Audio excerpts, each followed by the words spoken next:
Sebelumnya Chief Operating Officer, COO, Danantara Doni Oskaria menyodorkan tawaran kepada pemerintah untuk menyelesaikan utang proyek KCJB.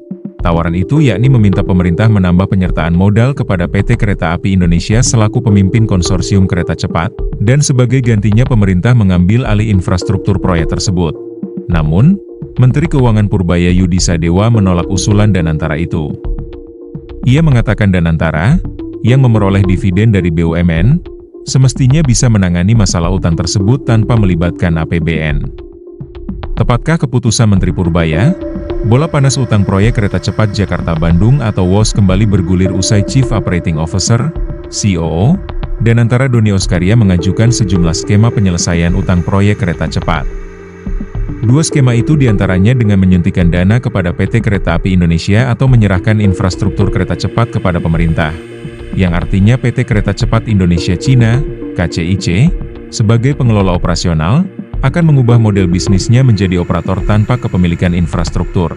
Usulan itu, klaim Doni Oskaria, telah disampaikan kepada pemerintah pusat, melalui Kementerian Koordinator Bidang Infrastruktur dan Kementerian Perhubungan.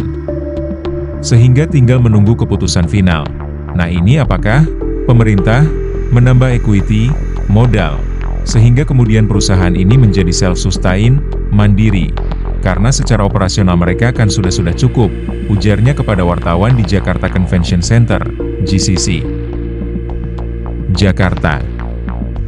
Kemudian kita serahkan infrastrukturnya sebagaimana industri kereta api lain, infrastrukturnya menjadi milik pemerintah. Ini dua opsi yang kita coba tawarkan, sambungnya. Saat ditanya mengenai tawaran tersebut, Menteri Keuangan Purbaya Yudi Sadewa mengaku belum mengetahui hal itu. Namun, dia bilang menolak skema yang disodorkan Danantara lantaran Danantara sebagai pengelola badan investasi BUMN semestinya bisa mengatasi masalahnya sendiri, termasuk utang. Yang jelas sekarang saya belum dihubungi tentang masalah itu, tapi kalau KCIC itu kan di bawah Danantara. Kalau di bawah Danantara mestinya mereka sudah punya manajemen sendiri, apalagi sudah punya dividen sendiri, ucap Purbaya kepada wartawan di Bogor. Terlebih menurut Purbaya, Danantara mengantongi 80 triliun rupiah dari dividen dalam 1 tahun.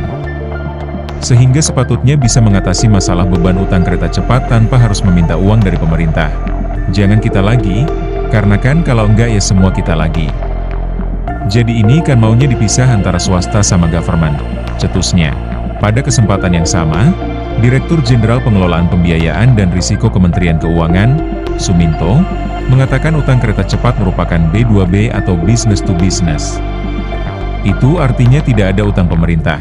Tidak ada utang pemerintah, karena dilakukan oleh badan usaha, Konsorsium Badan Usaha Indonesia dan Cina, di mana konsorsiumnya dipimpin oleh PT KAI. Jelas Suminto.